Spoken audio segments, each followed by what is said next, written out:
मित्रों, आज जो प्रश्न लेकर हम बैठे हैं वह कोई साधारण प्रश्न नहीं है। यह प्रश्न उस हर व्यक्ति के मन में कहीं न कहीं दबा हुआ है जो जीवन में कभी मंदिर गया, कभी माथा टेका, कभी घंटों पूजा में बैठा और फिर एक दिन चुपचाप सोचने लगा कि क्या सच में कुछ हो रहा है? क्या सच में कोई सुन रहा है? क्या यह सब सार्थक है? यह प्रश्न पूछना साहस का काम है, क्योंकि हमारे समाज में इस प्रश्न को पाप माना जाता है। लोग कहते हैं, श्रद्धा में संदेह मत करो, भगवान पर भरोसा रखो, पूजा पाठ में शक करना अधर्म है। किंतु मैं कहता हूं, जो प्रश्न नहीं पूछता वह कभी उत्तर नहीं पाता, और जो उत्तर नहीं पाता वह जीवन भर अंधेरे में ही भटकता रहता है, चाहे उसके हाथ में दीपक हो या ना हो। तो आज हम ये प्रश्न पूछेंगे पूरे ईमानदारी से, पूरे साहस के साथ, और बिना किसी निंदा के, बिना किसी स्तुति के। पहले यह समझो कि यह प्रश्न वास्तव में क्या पूछ रहा है। जब कोई पूछता है क्या पूजा पाठ से लाभ होता है, तो वह वास्तव में कई प्रश्न एक साथ पूछ रहा होता है। पहला प्रश्न यह है कि क्या ईश्वर है? क्या कोई सुन रहा है? क्या इस ब्रह्मांड में कोई चेतना है जो मनुष्य की पुकार को समझती है? दूसरा प्रश्न यह है कि यदि ईश्वर है तो क्या वो इतना छोटा है कि फूल चढ़ाने से प्रसन्न हो जाए? क्या वो इतना व्यापारी है कि घंटी बजाने पर मनोकामना पूरी करे? तीसरा प्रश्न यह है कि जो लोग जीवन भर पूजा पाठ करते हैं वे भी दुखी हैं, जो नहीं करते वे भी दुखी है। तो फर्क क्या पड़ा? और चौथा और सबसे गहरा प्रश्न यह है कि धर्म का वास्तविक अर्थ क्या है? पूजा का वास्तविक अर्थ क्या है? इन सब प्रश्नों को एक एक करके देखेंगे, और देखेंगे पूरी बेबाकी से।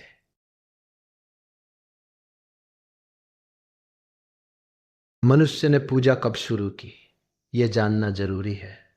जब आदिम मनुष्य इस पृथ्वी पर आया तो वह चारों तरफ से रहस्यों से घिरा था। बिजली चमकती थी, वह डरता था। बाढ़ आती थी, वह कांपता था। सूखा पड़ता था, वह भूखा मरता था। महामारी आती थी, वह असहाय होता था। और इस असहायता में उसने एक काम किया जो मनुष्य स्वभाव की सबसे गहरी अभिव्यक्ति है। उसने उन शक्तियों को व्यक्तित्व दिया। उसने कहा, बिजली में कोई देवता है, वर्षा में कोई देवता है, सूर्य में कोई देवता है, और यदि उन्हें प्रसन्न कर लूं तो शायद वे मुझ पर दयालु हो। यह पूजा का जन्म था। यह भय से उत्पन्न हुई थी, असहायता से उत्पन्न हुई थी। और यहां ध्यान देने की बात है, इस पूजा में ईश्वर की खोज नहीं थी, इसमें सुरक्षा की खोज थी, इसमें भय से मुक्ति की कामना थी। धीरे धीरे समाज विकसित हुआ, पुरोहित वर्ग का उदय हुआ, और पुरोहित ने एक बहुत चतुर काम किया। उसने कहा कि देवताओं से बात करने का तरीका केवल मुझे पता है, तुम्हें मेरे माध्यम से जाना होगा, और इस माध्यम की कीमत चुकानी होगी। यहां से पूजा एक व्यवसाय बन गई, यहां से धर्म एक संस्था बन गई, यहां से आत्मा की खोज एक बाजार बन गई। ये इतिहास है, इसे नकारना संभव नहीं, और इसे जाने बिना पूजा को समझना भी संभव नहीं। आज जो पूजा पाठ हम देखते हैं उसका एक बहुत बड़ा हिस्सा व्यापार है, शुद्ध निर्लज्ज व्यापार। मंदिर में जाओ, देखो क्या हो रहा है। लोग आते हैं हाथ में थाली लेकर, फूल लेकर, प्रसाद लेकर, और वे क्या मांग रहे हैं? नौकरी मांग रहे हैं, बेटे की परीक्षा पास करवाओ, बेटी की शादी करवाओ, बीमारी ठीक करो। व्यापार में लाभ दो। ये पूजा है या सौदेबाजी? ये भगवान की उपासना है या एक दुकान पर ऑर्डर देना? सोचो, क्या तुम किसी मनुष्य के पास जाते और कहते कि मैं तुम्हें 5 रुपए का प्रसाद दूंगा, बदले में मेरा 5 लाख का काम करो? तो क्या वह मनुष्य इस सौदे पर राजी होता? तो फिर परमात्मा इतना मूर्ख कैसे होगा कि 5 रुपए के लड्डू में 5 लाख का काम करे? यह तर्क नहीं है, यह सामान्य बुद्धि है, किंतु हम यही सोचते क्योंकि बचपन से यही सिखाया गया है। माँ ने कहा, मंगलवार को हनुमान जी के मंदिर जाओ, काम हो जाएगा। दादी ने कहा, शनिवार को तेल चढ़ाओ, शनिदेव प्रसन्न होंगे।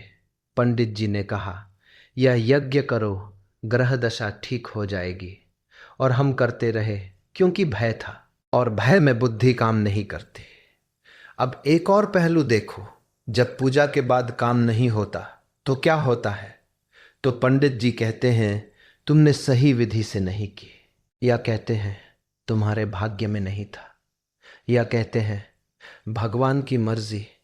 यानी कि जब काम होता है श्रेय भगवान को और पंडित को, जब काम नहीं होता दोष तुम्हारा। यह व्यवस्था किसके लिए बनाई गई है? स्पष्ट है। चौथा भागा तो क्या पूजा बिल्कुल व्यर्थ है? अब यहां मैं रुकता हूं, क्योंकि अब तक जो कहा उससे शायद तुम्हें लगा हो कि मैं पूजा का विरोधी हूं, मैं धर्म का शत्रु हूं, मैं ईश्वर को नहीं मानता। ये गलत निष्कर्ष होगा।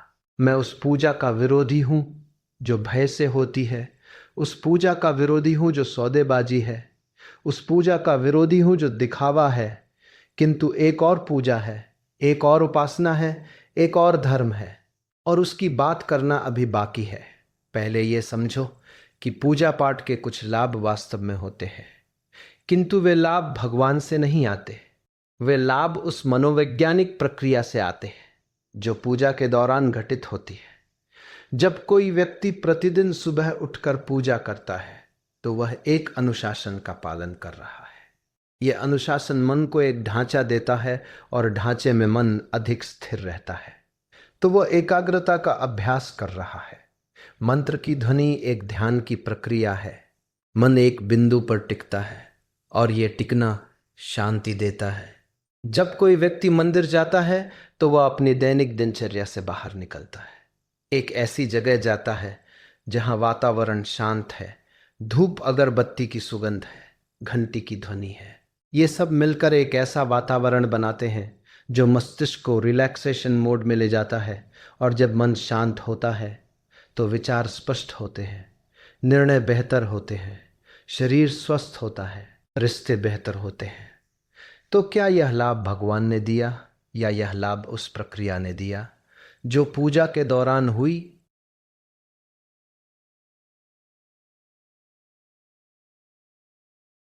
अब एक बहुत रोचक विषय पर आते हैं, मंत्र। क्या मंत्र में कोई शक्ति है? विज्ञान क्या कहता है? आधुनिक ध्वनि विज्ञान, अकूस्टिक साइंस, ये मानता है कि ध्वनि का प्रभाव पदार्थ पर होता है। जापानी वैज्ञानिक मसारू एमोतो ने जल के क्रिस्टल पर विभिन्न ध्वनियों का प्रभाव देखा और पाया कि सकारात्मक शब्दों से सुंदर क्रिस्टल बनते हैं और नकारात्मक शब्दों से विकृत। ये विवादास्पद शोध है, इसे सभी वैज्ञानिक नहीं मानते। किंतु यह प्रश्न उठाता है, जो निर्विवाद है वह यह है कि ध्वनि का प्रभाव मस्तिष्क पर होता है। जब तुम ओम का उच्चारण करते हो, उसकी कंपन आवृत्ति 136.1 हर्ट्ज होती है। ये वही आवृत्ति है जो पृथ्वी की अपनी घूर्णन आवृत्ति के निकट है, और जब ये ध्वनि शरीर में गूंजती है तो वॉगस नर्व उत्तेजित होती है, पैरासिम्पैथेटिक नर्वस सिस्टम सक्रिय होती है और शरीर एक गहरे विश्राम में उतर जाता है। ये कोई चमत्कार नहीं है, ये शरीर का विज्ञान है। इसी प्रकार गायत्री मंत्र जब उसे सही उच्चारण और लय के साथ जपा जाता है तो उसकी ध्वनि तरंगे एक विशेष प्रकार की मस्तिष्क तरंगे उत्पन्न करती है, जिन्हें अल्फा वेव्स कहते हैं। अल्फा वेव्स वह अवस्था है जिसमें मनुष्य सर्वाधिक रचनात्मक, शांत और ग्रहणशील होता है। तो मंत्र काम करता है, किंतु इसलिए नहीं कि किसी देवता को प्रसन्न करता है, इसलिए कि यह तुम्हारे स्वयं के मस्तिष्क और शरीर को एक विशेष अवस्था में ले जाता है। यह कम चमत्कारी नहीं है, बल्कि यह अधिक अद्भुत है, क्योंकि इसमें चमत्कार बाहर से नहीं, भीतर से होता है। छठा भागा, मूर्ति पूजा, मूर्खता या गहरा मनोविज्ञान। मूर्ति पूजा पर बहुत विवाद है। इस्लाम और ईसाईयत कहते हैं मूर्ति पूजा पाप है। बुद्धिवादी कहते हैं पत्थर में भगवान कहाँ। किंतु मैं कहता हूं इसे ठीक से समझो। मनुष्य का मन अमूर्त को नहीं पकड़ सकता। परमात्मा निराकार है, यह बात बुद्धि समझती है, किंतु हृदय नहीं। हृदय को एक आकार चाहिए, एक चेहरा चाहिए, एक रूप चाहिए जिससे वो जुड़ सके। एक माँ अपने बेटे की तस्वीर को प्रेम से देखती है, जब बेटा दूर होता है, क्या वो तस्वीर से प्रेम कर रही है? नहीं, वह तस्वीर के माध्यम से अपने बेटे से जुड़ रही है। तस्वीर केवल एक माध्यम है, मूर्ति भी यही है, वो परमात्मा नहीं है।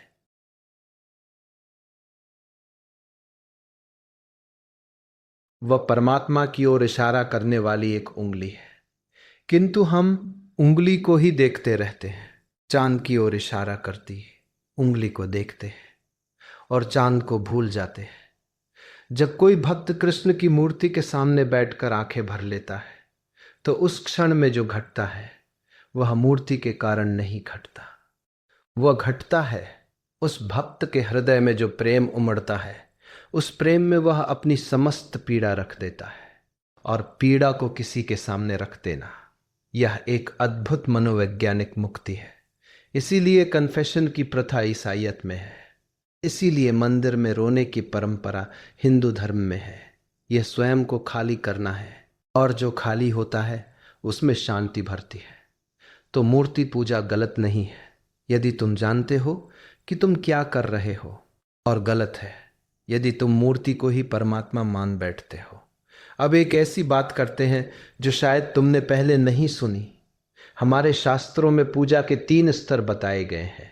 पहला स्तर है बाह्य पूजा, यानी मूर्ति की, मंदिर की, फूल धूप दीप की पूजा। यह सबसे निचला स्तर है। यह उन लोगों के लिए है जिनका मन इतना बिखरा हुआ है कि वे बिना किसी बाहरी आधार के नहीं टिक सकते। दूसरा स्तर है मानसिक पूजा, यानी मन में परमात्मा का ध्यान, मंत्र जप, संकल्प, विचार की शुद्धि। ये बाह्य पूजा से गहरा है। और तीसरा और सर्वोच्च स्तर है आत्म पूजा, यानी यह जानना कि परमात्मा कहीं बाहर नहीं है, वह तुम्हारे भीतर है, और उस भीतरी परमात्मा को पहचानना ही सबसे बड़ी पूजा है। आदि शंकराचार्य ने कहा, अहम ब्रह्मास्मि, मैं ही ब्रह्म हूं। कबीर ने कहा, मन चंगा तो कठौती में दंगा। रमण महर्षि ने कहा, भगवान को बाहर मत खोजो, भीतर जाओ। ये तीसरी पूजा, आत्म पूजा, यही असली धर्म है, यही असली साधना है। किंतु पंडित इस तीसरे स्तर की बात क्यों नहीं करते? क्योंकि यदि तुम भीतर चले गए, यदि तुमने स्वयं को जान लिया, तो तुम्हें पंडित की क्या जरूरत, तुम्हें मंदिर की क्या जरूरत, तुम्हें किसी माध्यम की क्या जरूरत।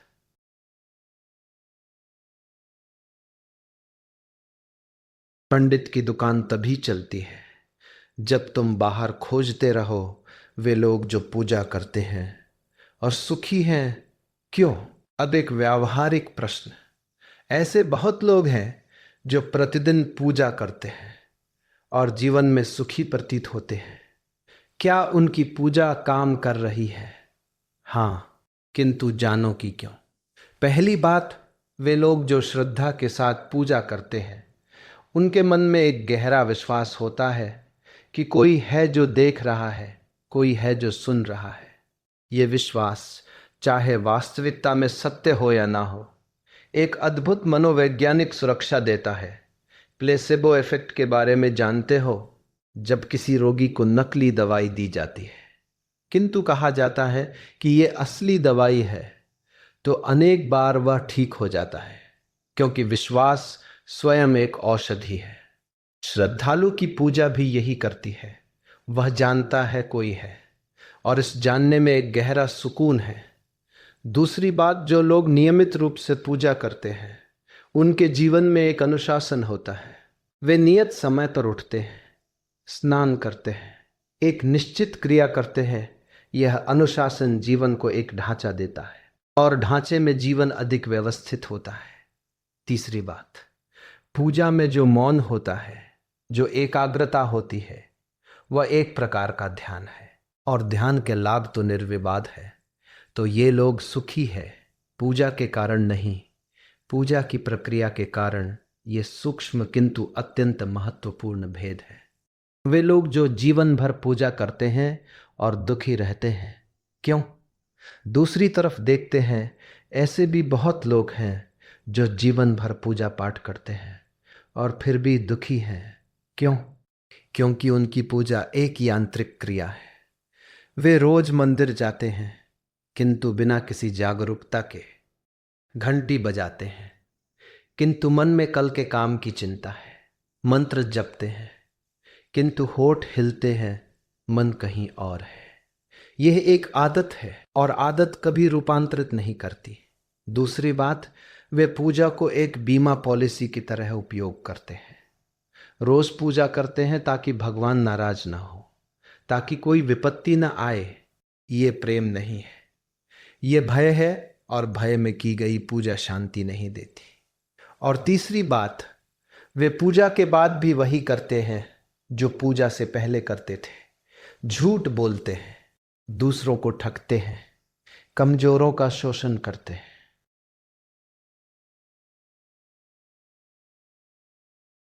और सोचते हैं कि पूजा ने सब ठीक कर दिया। ये पाखंड है, और पाखंड से न परमात्मा प्रसन्न होता है न आत्मा।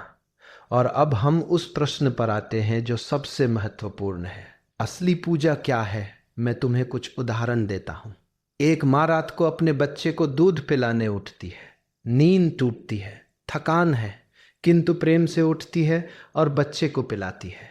यह पूजा है। एक किसान भोर में उठकर खेत में जाता है, मिट्टी में हाथ डालता है, बीज बोता है, पानी देता है, ये जानते हुए कि यह सब नहीं तो दुनिया भूखी रहेगी। ये पूजा है। एक चिकित्सक रात को थके हुए भी किसी पीड़ित के पास जाता है, उसकी पीड़ा कम करने की कोशिश करता है। ये पूजा है। एक कलाकार जब अपनी पूरी आत्मा डालकर कोई सृजन करता है, एक गीत, एक कविता, एक चित्र, ये पूजा है। कबीर ने कहा था, माटी कहे कुम्हार से, तू क्या रोंदे मोहे, एक दिन ऐसा होएगा मैं रोन दूंगी तो है। ये कबीर का दर्शन था। जीवन की क्षण भंगुरता को जानना, यही पूजा है। और सबसे बड़ी पूजा, जब तुम किसी भी कार्य को पूरी उपस्थिति के साथ करते हो, जब तुम भोजन करते समय केवल भोजन में होते हो, जब तुम किसी से बात करते समय केवल उस व्यक्ति में होते हो, जब तुम चलते समय केवल चलने में होते हो, यही असली उपासना है। भगवद गीता में कृष्ण ने जो कहा उसे अधिकांश लोग समझे नहीं। कृष्ण ने कहा, कर्म करो, फल की चिंता मत करो, और यह कर्म ही मुझे अर्पित करो। लोगों ने इसका अर्थ लगाया, मंदिर में बैठकर पूजा करो और काम मत करो, भगवान सब करेंगे। यह सर्वथा गलत व्याख्या है। कृष्ण कह रहे थे, जो भी कर्म करो उसे पूरी श्रेष्ठता के साथ करो, उसे इतनी लगन से करो कि वह कर्म एक प्रकार की उपासना बन जाए, और उसके परिणाम पर आसक्त मत हो। यह फिलॉसफी ऑफ वर्क है। काम के प्रति एक ऐसा दृष्टिकोण जो कर्म को ध्यान बना देता है। जापान में इसे काइजन कहते हैं, निरंतर सुधार की प्रक्रिया। एक जापानी कारीगर जब अपना काम करता है, चाहे वह चाय बनाना हो या तलवार बनाना हो, वह उसमें इतनी पूर्णता लाने की कोशिश करता है कि वह काम एक साधना बन जाती है। यही गीता का कर्म योग है, यही असली पूजा है।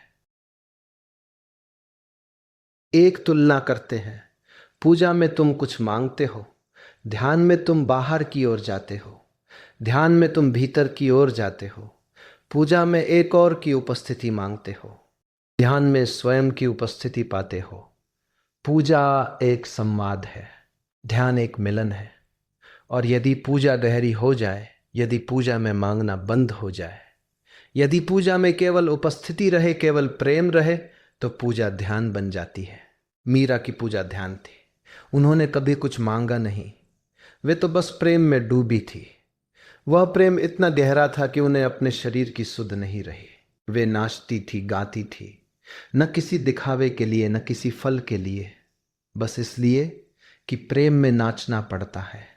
यही परम पूजा है। एक और बात जो बहुत जरूरी है, परमात्मा को खोजना है तो पत्थर के मंदिर में मत जाओ, जंगल में जाओ, नदी के किनारे बैठो, पहाड़ पर चढ़ो, सूर्योदय देखो। वहां जो मौन है वह किसी मंदिर में नहीं है, वहां जो विस्तार है वह किसी मूर्ति में नहीं है, वहां जो जीवन ऊर्जा है वह किसी शास्त्र में नहीं है। जब तुम किसी विशाल वृक्ष के नीचे बैठते हो और ऊपर देखते हो, पत्तियों के बीच से धूप छन कर आती है, तो एक क्षण के लिए मन रुक जाता है। ये क्षण ध्यान है, ये क्षण परमात्मा की उपस्थिति है। जब तुम किसी बच्चे को निर्दोष हंसते हुए देखते हो, वह हंसी सुनकर तुम्हारे भीतर भी कुछ खिल उठता है। यह परमात्मा का स्पर्श है। जब तुम किसी वृद्ध की आंखों में जीवन की गहराई देखते हो, वह दृष्टि जो सब देख चुकी है और फिर भी शांत है, यह परमात्मा का दर्शन है। परमात्मा कहीं बाहर नहीं है, वह प्रत्येक जीवंत क्षण में है और उसे देखने के लिए आंखें चाहिए, बाहरी नहीं भीतरी। तो अब उत्तर देते हैं उस प्रश्न का जो हमने शुरू में पूछा था, क्या पूजा पाठ से लाभ होता है? तो हाँ, यदि पूजा जागरूकता के साथ की जाए। हाँ, यदि पूजा भय से नहीं, प्रेम से की जाए। हाँ, यदि पूजा एक बाहरी क्रिया न हो, एक भीतरी यात्रा हो। हाँ, यदि पूजा में मांगना ना हो, केवल धन्यवाद हो। हाँ, यदि पूजा मंदिर तक सीमित ना हो, जीवन के प्रत्येक कर्म में फैली हो। नहीं, यदि पूजा एक यांत्रिक